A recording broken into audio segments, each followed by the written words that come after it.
"You're the judge," my sister's fiancé whispered, his face draining of all color as he stared at me across the crowded restaurant.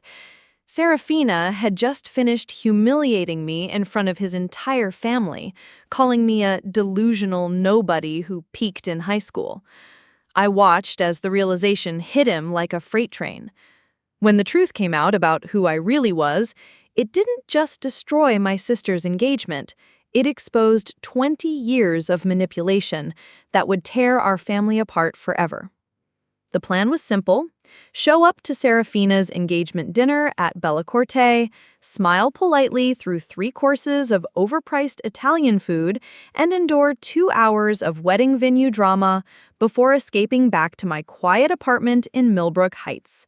It was supposed to be just another tedious family obligation, the kind I'd been fulfilling my entire adult life.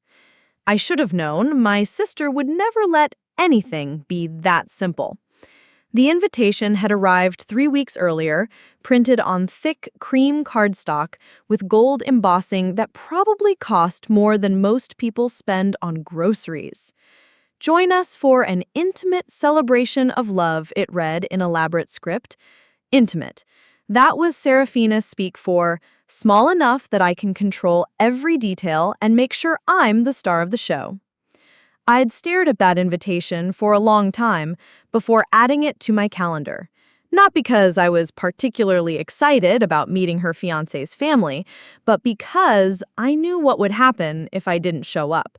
The phone calls would start within hours. First from Seraphina herself, voice dripping with fake concern about how worried she was about my social isolation. Then from our mother, Claire, with her signature blend of guilt and disappointment about how I was abandoning family again. Finally, from our father, Marcus, with his weary sighs about keeping the peace and just showing up for your sister. So I'd marked it on my calendar, right between a sentencing hearing and a motion review. Another obligation in a life full of them.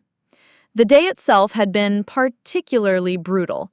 I'd spent the morning presiding over a domestic violence case that left me emotionally drained, followed by an afternoon of plea bargains that reminded me why I'd sometimes questioned my career choice. By the time I left the courthouse in downtown Clearwater, I was already running 20 minutes behind schedule. I'd barely had time to stop by my apartment on Elm Ridge Drive to change clothes. Out of the conservative navy suit I wore in court, into dark jeans and a simple white blouse that I hoped struck the right balance between casual and respectful. I had thrown my hair up in a messy bun, applied minimal makeup, and grabbed my purse. Nothing fancy, nothing that would draw attention. That was never my style anyway. The drive to Bellacorte took another 30 minutes through Friday evening traffic. The restaurant sat on the heart of Rosewood District, one of those trendy areas that had been gentrified beyond recognition in the past decade.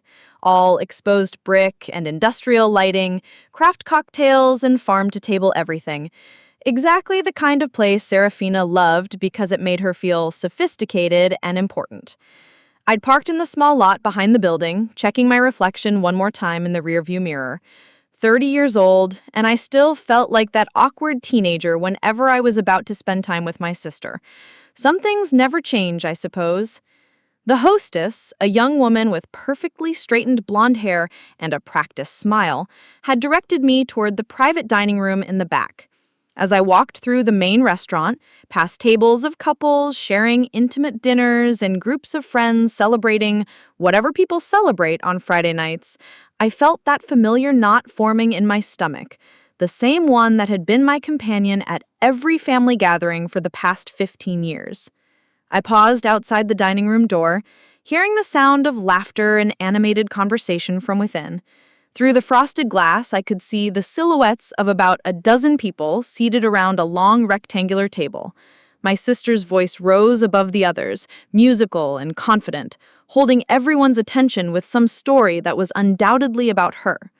Taking a deep breath, I pushed open the door. "Ophelia!" My sister's voice rang out the moment I appeared, but there was something in her tone that made me pause. Something that sounded almost predatory. Everyone, "This is my little sister, the one I've told you so much about." The way she said little sister made my skin crawl, even though she was only 18 months older than me.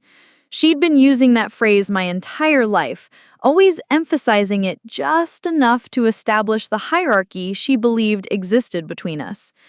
I forced a smile and stepped into the room, taking in the scene. The table was beautifully set with white linens, crystal glasses, and small arrangements of white roses and baby's breath. Very elegant, very Seraphina. She sat at the head of the table in a stunning emerald green dress that probably cost more than my monthly mortgage payment. Her dark hair styled in perfect Hollywood waves. She looked radiant, confident, every inch the successful marketing executive she claimed to be. Beside her sat a man that I assumed was her fiancé, though I'd only met him twice before in the 8 months they'd been together. Kieran Blackwood, 28 years old, dark hair, kind eyes behind wire-rimmed glasses. He worked in finance, something with investments that I'd never fully understood despite Seraphina's attempts to explain it during our last awkward family dinner 6 months ago. The rest of the table was filled with people I didn't recognize. Kieran's family, I assumed. An older couple who were clearly his parents, sharing the same dark hair and gentle features. A woman about my age who looked enough like Kieran to be his sister, accompanied by a man who was probably her husband. A few other family friends, all well-dressed, all looking at me with polite curiosity. "I'm so sorry I'm late," I said, making my way around the table. Court ran over and traffic was terrible. "Court?" asked the older woman, who I assumed was Kieran's mother. She had kind eyes and silver hair styled in a neat bob. "Are you a lawyer?" I opened my mouth to respond, but Seraphina beat me to it. "Oh, Ophelia works for the county," she said with a dismissive wave of her hand. "Government work, you know, very stable." The way she said stable made it sound like the most boring thing in the world. I felt heat rise in my cheeks, but didn't correct her. Not yet. This was her night, her celebration. I could endure a few hours of being minimized if it meant avoiding a scene. I took the empty seat at the far end of the table, directly across from Kieran, who was watching me with an expression I couldn't quite read. He seemed nervous about something, his hands fidgeting with his napkin, his water glass, the edge of the menu. When our eyes met, he gave me a tight smile that didn't quite reach his eyes. "Kieran, you remember my sister Ophelia," Seraphina said, her voice honey-sweet, but with an undertone that made my stomach clench. "She's the serious one in the family, always has been. Even as kids, she was more interested in books than people." There it was, the first jab, delivered so casually that anyone who didn't know my sister might have mistaken it for fond reminiscence. But I knew better. I knew this was how it always started. "Nothing wrong with loving books," said Kieran's sister, extending her hand across the table. "I'm Miranda, by the way. Kieran's told us so much about Seraphina's family." I shook her hand gratefully. "Nice to meet you, Miranda, and thank you. I do love reading."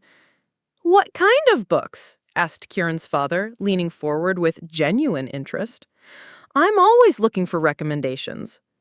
Before I could answer, Seraphina laughed, the sound bright and tinkling like expensive crystal. "Oh, Ophelia reads the most boring things. Legal texts, case studies, policy manuals. She's been obsessed with Law and Order since we were teenagers. It's like living with a walking encyclopedia of rules and regulations." More laughter around the table, though it felt forced now. I noticed Miranda and Kieran's parents exchanging a look that might have been concern. "Well," I said carefully, "I do read a lot for work, but I also enjoy fiction. Mysteries, mostly. There's something satisfying about puzzles that need solving." "Mysteries!" Seraphina clapped her hands together as if I'd just said something delightfully quaint. "How perfectly fitting. Ophelia has always loved playing detective, haven't you, sister?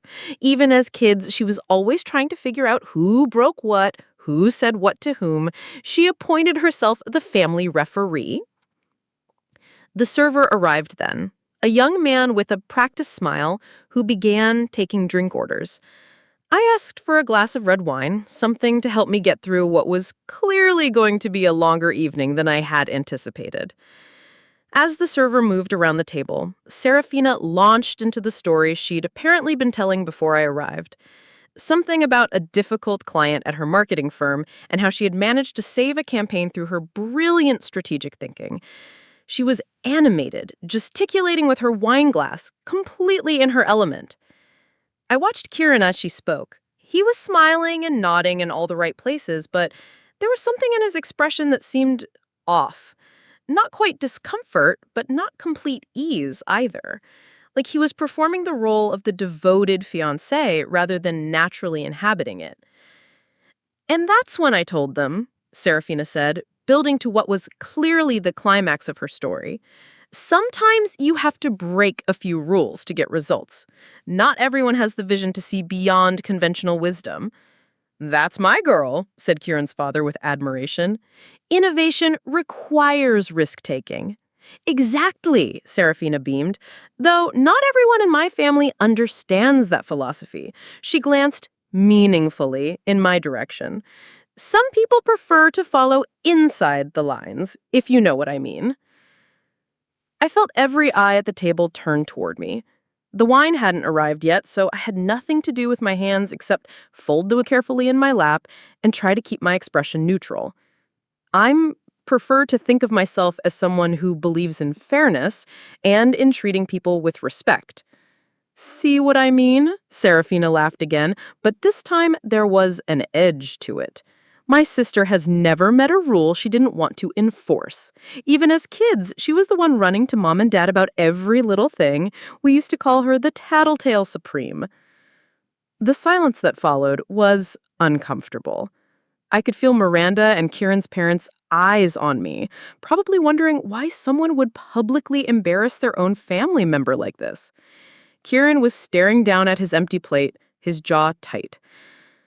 I prefer to think of myself as someone who believes in fairness and in treating people with respect.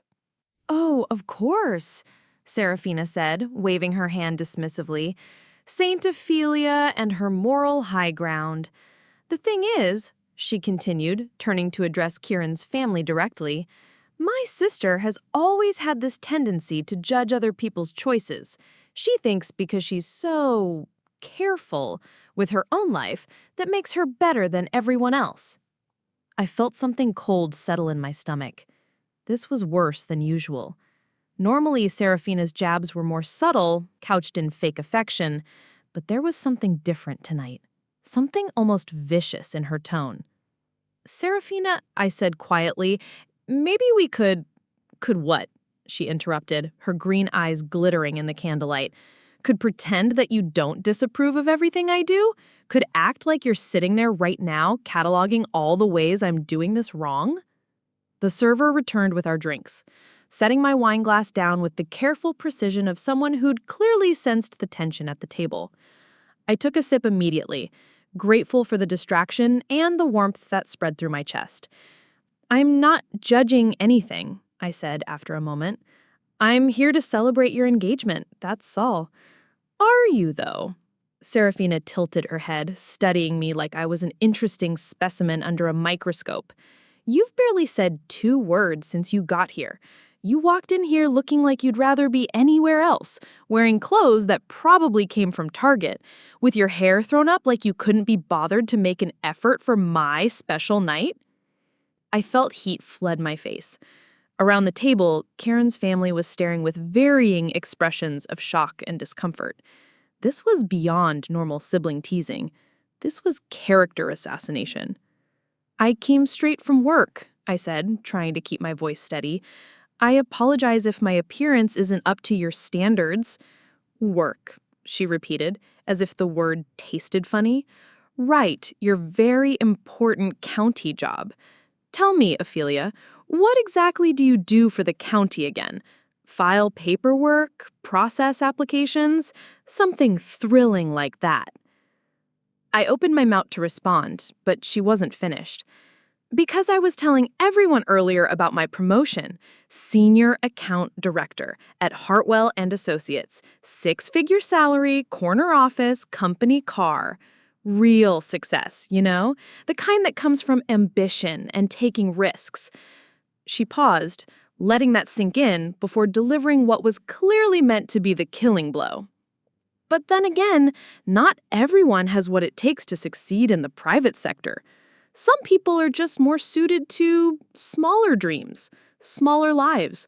There's nothing wrong with being ordinary, Ophelia, really. Someone has to do the mundane jobs. The silence that followed was deafening. I stared at my sister, this woman who shared my DNA but seemed like a complete stranger, and felt something crack inside my chest. Not break completely, that would come later, but crack like ice under pressure. 28 years.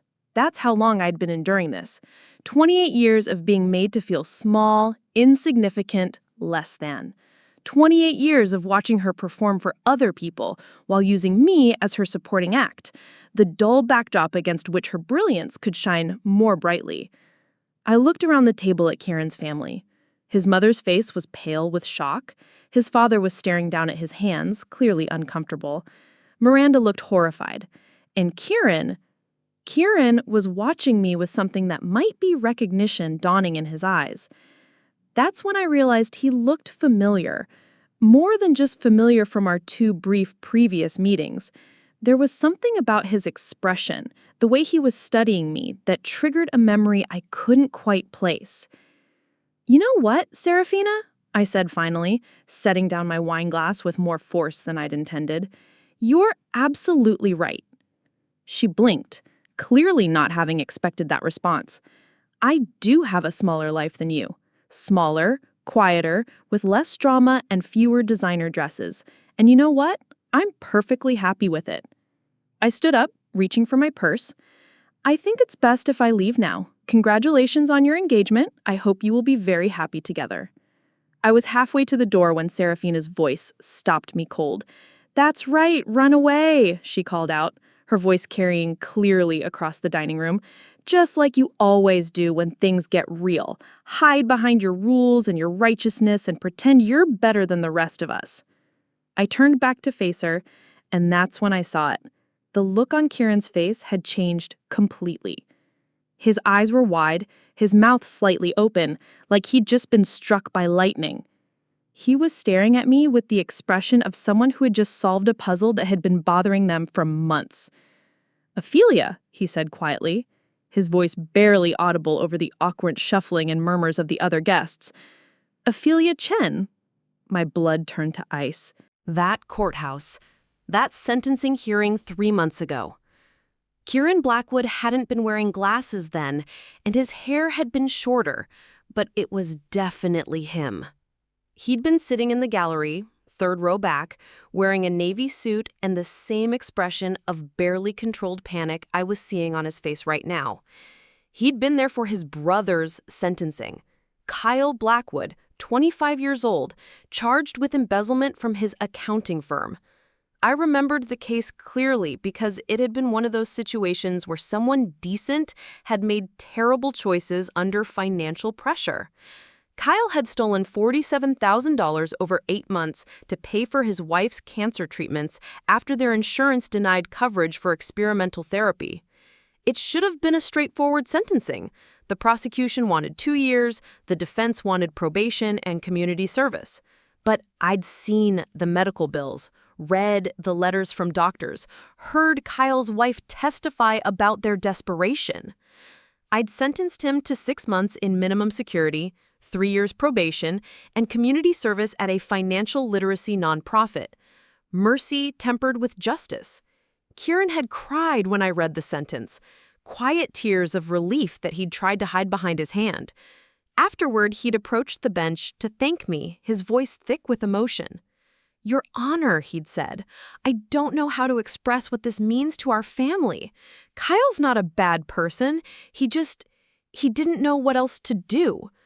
I'd given him the standard response about the court believing in rehabilitation over punishment when appropriate, but I remembered being moved by his obvious love for his brother. It was the kind of family loyalty I'd always wished I had. And now here he was, engaged to my sister, staring at me like he'd seen a ghost. "You know each other?" Seraphina's voice cut through the tension like a blade. She was looking back and forth between us, her perfectly plucked eyebrows drawn together in confusion. "We've met," Kieran said carefully, his voice hoarse. "Professionally." "Professionally?" Seraphina's tone sharpened. "What kind of professionally?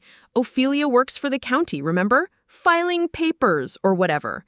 She laughed, but it sounded forced now. "What could you two possibly have had professional contact about?"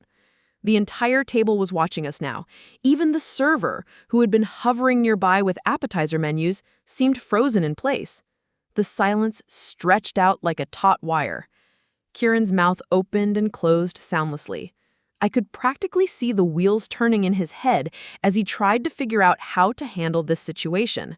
How to reconcile the woman who had just been publicly humiliated and dismissed as a nobody with the person who'd shown mercy to his family during their darkest moment. "Seraphina, I think it's time I told you what I actually do for work." My sister's laugh became brittle. "Oh, please, don't be so dramatic. You process court documents or something equally—" "I'm a judge," I said simply. The words dropped into the silence like stones into still water. I watched the ripples spread across everyone's faces as they processed this information. Seraphina's mouth fell open. "You're a— what?" "A circuit court judge," I continued, my voice steady now. "I've been on the bench for 4 years. Before that, I was a prosecutor for 6 years, and before that, I graduated summa cum laude from Northwestern Law School." Kieran had gone completely white. He was gripping the edge of the table so hard his knuckles were bloodless. "That's—" Seraphina shook her head rapidly. "That's impossible. You're only 30. Judges are old men in robes who are appointed based on merit and experience," I finished. "I was the youngest person ever appointed to the circuit court in this district. I handle felony cases, sentencing hearings, and civil disputes involving amounts over $50,000. I turned to look directly at Kieran. "Including your brother's case, 3 months ago. Kyle Blackwood. Embezzlement charges. I remember you thanking me for the sentence I gave him." Kieran made a sound that might have been a whimper. "Your brother?" Seraphina's voice rose an octave. "What brother? What case? Kieran, what is she talking about?" But Kieran wasn't looking at her anymore. He was staring at me with an expression of pure mortification, his face cycling through about 17 different shades of pale. "Oh my God," he whispered. "Oh my God, I'm so sorry. I had no idea. Seraphina said you were. She told me you were—" "That I was what?" I asked, though I already knew the answer. "That you were a clerk or something. Administrative work. She said you were jealous of her success and that you lived alone with cats." The words tumbled out of him in a rush. "She said you'd never amounted to much and that the family felt sorry for you." Every person at that table turned to stare at Seraphina, who looked like she'd been slapped. Her perfect composure was cracking, her face flushing red under her carefully applied makeup. "I never said she started." "You told me she was pathetic," Kieran continued, his voice gaining strength as anger began to replace shock. "You said she was bitter about her success and that she'd probably die alone in some tiny apartment. You made fun of her at your parents' house last month. You called her the family failure and said she was too proud to admit that she'd made nothing of her life." Miranda gasped audibly. Kieran's parents were staring at Seraphina like she'd grown a second head. "That is not—" Seraphina's voice cracked. "I never used those words. I was just—" "You were just— what?" I asked, standing up slowly. "Just lying? Just systematically destroying my reputation with your fiancé? Just making sure that even people who'd never met me would think I was worthless?" The fight seemed to drain out of her all at once. She slumped back in her chair, her perfect posture finally breaking. "You're really a judge?" she whispered. I reached into my purse and pulled out my business card holder. I placed one card on the table in front of her. "The Honorable Ophelia Chen," she read aloud, her voice barely audible. "Circuit Court Judge, Clearwater County." Kieran buried his face in his hands.